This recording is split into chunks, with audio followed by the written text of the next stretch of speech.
This was a very busy trade deadline season. If you are coming here for your recap, I very much appreciate it. There are a ton of content creators that are doing exactly this same thing. So if you're choosing me out of all of them, I really do appreciate it. I do also suggest checking out Jacoblocks' video that he posted today. I'm going to link it in the description. It's almost 40 minutes detailing every single trade that's happened during this deadline. Really need to go give it a watch. And while this video isn't every single trade that happened during this deadline, this is essentially everything that has happened after the Anthony Simons Nikola Vucevic trade. Everything post that I'll be talking about today. But there is a lot to talk about, so let's just go ahead and jump into it. The first one that we obviously have to talk about is James Harden going to the Cleveland Cavaliers, and in return, Darius Garland is heading to LA. And now that there has been some time to actually think about it, a lot of people are dragging it, and I'm just not sure why. I mean, we're near 15 for James Harden, and for whatever reason, we just think that he's still a ball hog, like he isn't top 5 in assists per game right now. So if you somehow sit there and think that he's not going to get the best out of this team, if he's not going to get the best out of Donovan Mitchell and give Jared Allen and Evan Mobley the easiest looks of his life, I don't know what James Harden you've been watching. And for Darius Garland, I think it was just time to move on. There were sour grapes in Cleveland, I feel like, and a lot of that was just because he wasn't healthy. I would have to imagine that once he is healthy, this new start in LA will be really good for him. Now, of course, he is the point guard,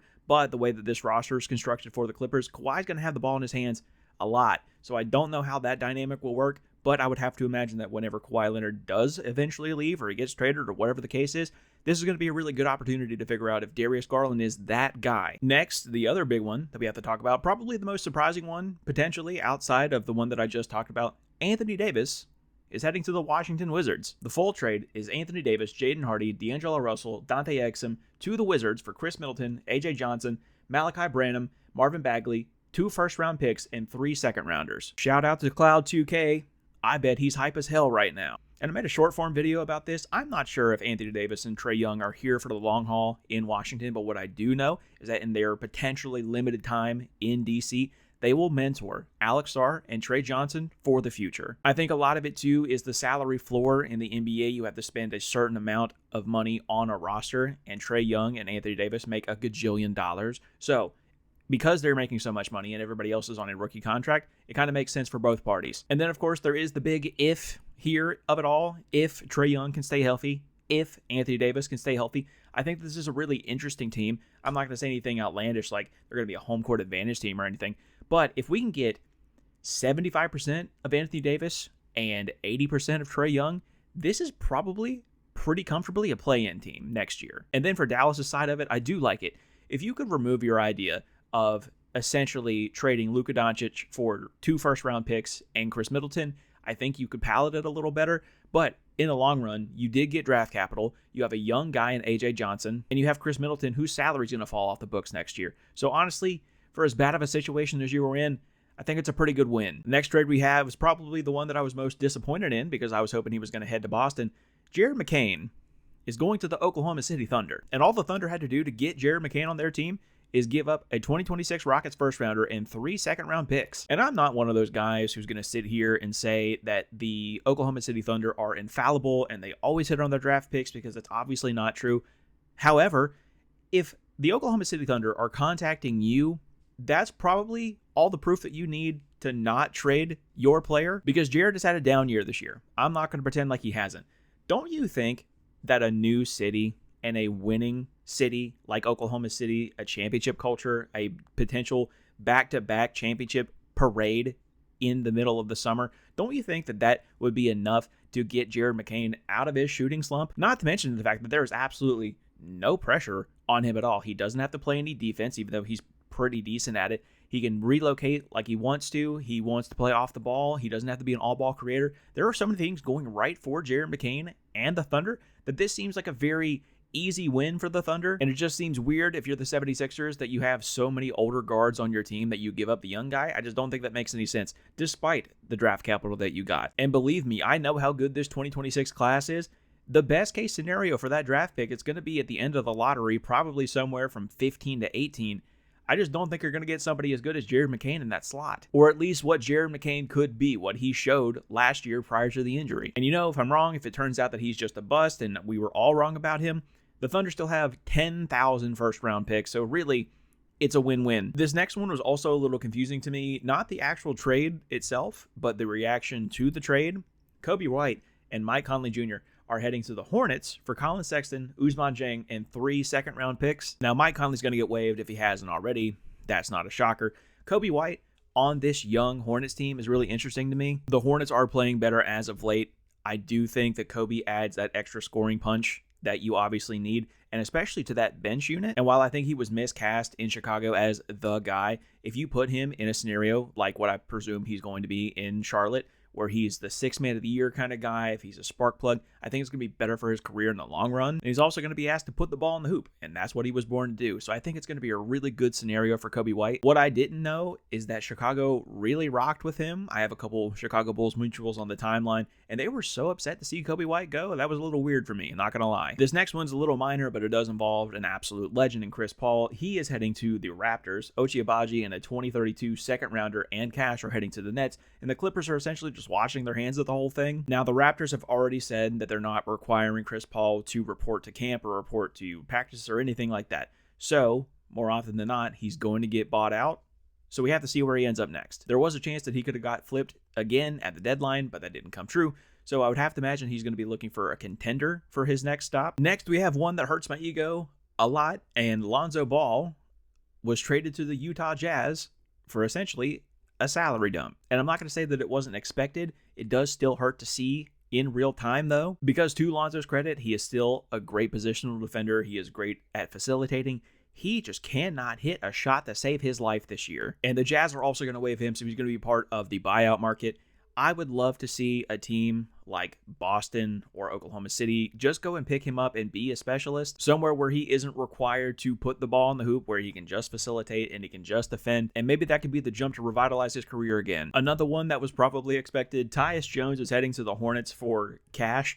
And that's objectively pretty funny because Tyus Jones has had an awful season this year. And the Charlotte Hornets have a lot of guards right now. It's not exactly like you needed that many guards, but this could be a rehab project. It's nice to have a steady hand, theoretically. So I like the move for Charlotte, but I like the move more for Orlando because, boy, was he not helping your team at all. And now we've reached the early morning trades. Jonathan Kuminga is no longer a Warrior. He is now an Atlanta Hawk, and in exchange, Tengus Pingus is heading to the Bay. For what it's worth, Buddy Hield is also going to Atlanta. I have so many questions about this trade in particular because for both teams, this is very much an if scenario. If Jonathan Kuminga has the ability to get a bunch of touches, he could prove to be very valuable. But because Jalen Johnson is a de facto point guard for the Hawks right now, I don't think that he's going to be used any differently than what he was used in Golden State. So he's probably going to be disgruntled again, and we're probably talking about another trade for Kuminga this summer. And then for the Warriors, theoretically, I like the fit. I love the pick and roll and the pick and pop game between Kristaps Porzingis and Steph Curry, but it's a huge if Tengus Pingus can stay healthy. And I say that as a Boston Celtics fan. He was phenomenal in the 70 games that we have him, and he helped us get a ring. He wasn't available a lot, though, and there was a big song and dance about whether Giannis was going to be traded to the Warriors or not. To not get Giannis and have to fall back on Tengus Pingus seems like a fall from grace to me. But, him and Al Horford can meet up and have a little Celtics reunion in the Bay, and that's always cool for me. Up next, we have the Knicks trading Gershon Yabusele for Dalen Terry, and don't get attached to either of them if you are a fan of either team, because we're going to get to them again later. There was already a rumor that Gershon is going to be bought out of his contract. He's going to be waived so he can go back to the EuroLeague, and Dalen Terry has already moved on. And then the Warriors had an additional trade. They're trading Trace Jackson-Davis to the Raptors for a second-round pick, and I think it's fine. Getting draft capital, whether that's a first round or a second round pick, is never a bad thing. He wasn't doing things so amazingly well in the Bay that you had to keep him, and this is going to be a nice center addition, nice center depth for the Toronto Raptors. Chicago really impressed me this trade season because they were very active, and in the past couple of years, they were sitting on their hands a lot. So it's nice to see that they changed because this time they traded Ayo Dosunmu and Julian Phillips for Rob Dillingham and 4 second-round picks from the Minnesota Timberwolves. And shout out to Riley. I think that the Timberwolves won this trade. Rob Dillingham, unfortunately, just doesn't play a lot of minutes, so it's hard to see what he could be. Hopefully, Chicago can give him a fresh start. And at least in theory with Ayo, you have a more ready condition guard to come in off the bench and score. And just the idea of him and Bones Highland being this 1-2 scoring punch off the bench is really intriguing to me. The Timberwolves were also in the Giannis sweepstakes, reportedly. And I don't think that Ayo is necessarily a consolation prize, but it is an area of need. So I think you guys won this trade. The Lakers traded a 2032 second-round pick and Gabe Vincent to the Atlanta Hawks for Luke Kennard. And I like it. When you have Luka Doncic, when you have LeBron James, or even Austin Reeves, you have to surround them with shooters. You have to have guys that can catch and shoot, and Luke Kennard is one of those guys. I think he's like a 40% guy for his career, and while his attempts probably aren't as high as you would like them to be, they're not 8 or 9 attempts with that kind of percentage, it is going to be nice to see him in that offense with Luka and with LeBron. And as of right now, the Lakers have a bunch of exciting whites on their team. The Milwaukee Bucks traded Cole Anthony and Amir Coffey to the Phoenix Suns for Nick Richards and Nigel Hayes-Davis, and I like the trade for both teams. For the Bucks, Cole Anthony just never really clicked with this team, and I thought that once he was traded from Orlando to Memphis and then Memphis to Milwaukee, I thought that this was going to work. I thought that you could put him in that spark plug role, and he was going to really excel, but he just didn't. So hopefully the sunshine in Phoenix will be able to brighten his day a little bit and he can go back to what we saw in Orlando. And then for Phoenix, getting rid of Nick Richards, I think is the right move because you have Kaman Malawach. He has to get PT eventually, and there was a log jam at the center position. So honestly, if you can clear that out and give the rookie some shine, I'm all for it. Shout out to Jacoblocks for this next one. I know he was hype about it. Jose Alvarado is heading to New York. And remember what I said about Dalen Terry? He's heading to New Orleans now. After this trade was announced, there was also another announcement that Deuce McBride is probably going to have surgery on his oblique. It's some abdominal muscle. That's probably going to keep him out for the remainder of the season. So picking up Jose after that kind of news is huge. Fits in with New York culture. He's going to fit in with that defensive first mentality. Him and Josh Hart seem to be best friends. I think this is going to work out really well for the Knicks. My Boston Celtics made a couple moves, and we're going to talk about them multiple times. They made what I call you have to do it moves, and it's all about the tax relief if we can get under the luxury tax. That was the whole goal for this deadline, it seems, because we traded Chris Boucher, who has not played a lot this year, to the Utah Jazz for a two-way player in John Tonje. Not a whole lot to talk about there. We'll get to the bigger picture after these other trades. The Celtics also traded Josh Minot to the Brooklyn Nets for, again, a salary dump. And I think that's really unfortunate because Josh Minot had ups and downs throughout his career. He started to play really well for the Celtics, but then he got hurt, and then he just kind of never got back to what he was early in the season. And again, because we have such an expensive roster, sacrifices had to be made, and you might as well take out the new guy. LA Clippers traded Ivica Zubac to the Pacers for Benedict Mathurin, and I sort of like it for both teams. I worry about the pace a little bit with Zubac when Tyrese Halliburton comes back, but when you have a big three of him, Pascal Siakam, and Tyrese, I like it a lot, at least on paper. And then for Benedict Mathurin, the writing on the wall has been there all year long for him. He's up for an extension. He wanted to get paid. Pacers didn't want to pay him, so they made it somebody else's problem. And the rest of this year is probably going to be an audition for the other teams. The Clippers have said multiple times over that they want to prioritize cap flexibility for the 2027 offseason, and I don't think that handing a bunch of money to Benedict Mathurin is the way that they're going to do that. So he's probably going to ride it out for the rest of this year, and then it's probably a sign-and trade in the summer. But for the next 30 games or so, I am going to be interested to see how this connection works between him and Kawhi Leonard and him and Darius Garland. Tyus Jones didn't stay in Charlotte for long, did he? He's heading to Dallas for Malachi Branham. The Mavericks reportedly had interest in Tyus Jones this year. Not sure why. But for the Hornets, it opened up a $7 million trade exception, which is good business on their part. And then these last two here technically happened after the trade deadline. One of them makes sense. I'm not sure how the other one happened, but we'll get there. The Brooklyn Nets are waiving Cam Thomas. And I can't say that I'm surprised. Much like Benedict Mathurin, the writing on the wall has been there for Cam Thomas all year long. He wants an extension.